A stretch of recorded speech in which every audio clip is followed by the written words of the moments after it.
Si jamais vous tombez sous le coup d'une obligation de quitter le territoire français, qui est en soi une décision administrative prise par l'autorité préfectorale, en l'occurrence le préfet, eh bien, notez bien que vous avez droit à 3 types de recours, lesquels recours sont très souvent mentionnés dans la décision préfectorale portant obligation de quitter le territoire, dans la lettre que vous recevez chez vous. Alors, ces 3 recours sont contenus dans les dispositions de l'article L611 des alinéas 1 aux alinéas 3 du CESEDA. Je vous invite à vous pencher là-dessus si jamais vous êtes vraiment concerné. Eh bien, les 3 recours de façon assez succincte vont être, en premier lieu, on vous propose de soit faire un recours gracieux ou un recours préfectoral en saisissant le préfet, donc l'autorité qui a été à l'origine de la décision, à savoir le préfet.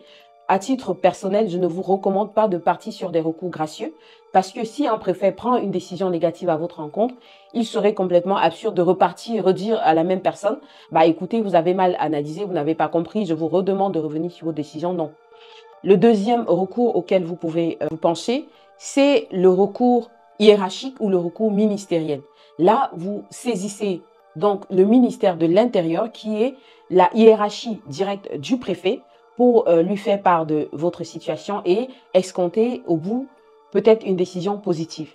Le troisième recours que vous pouviez éventuellement effectuer, eh bien, c'est le recours juridictionnel ou le recours contentieux. En saisissant le tribunal administratif et partant le juge administratif au travers d'un avocat, vérifiez bien que vous êtes en face d'un avocat spécialisé en droit des étrangers. Le domaine du droit est vaste et très large et varié. Donc, si vous saisissez un avocat qui n'a pas l'habitude, qui n'a pas pour coutume de traiter des sujets en rapport avec le droit des étrangers, il peut aussi, à quelques égards, se louper sur la profondeur de vos droits ou sur la nature du préjudice que vous avez subi en rapport avec la décision du préfet. Donc, vérifiez bien à ce niveau et la précision vraiment en vaut la peine d'être en face d'un avocat spécialisé. Donc, vous allez saisir un avocat pour vous accompagner dans ce recours. Si jamais vous n'avez pas d'argent pour saisir le tribunal administratif, n'hésitez pas à solliciter un avocat commis d'office qui va alors prendre ce qu'on appelle l'aide juridictionnelle. Il va saisir le bureau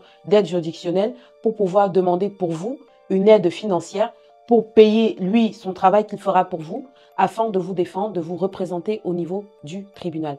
Je ne vais pas vous parler des délais dans cette vidéo, je reviendrai dessus dans une prochaine vidéo. En attendant, si vous souhaitez des vidéos de cette nature, pensez à vous abonner et surtout, laissez vos commentaires, vos impressions, vos questions dans la barre de commentaires prévue à cet effet. Je vous remercie.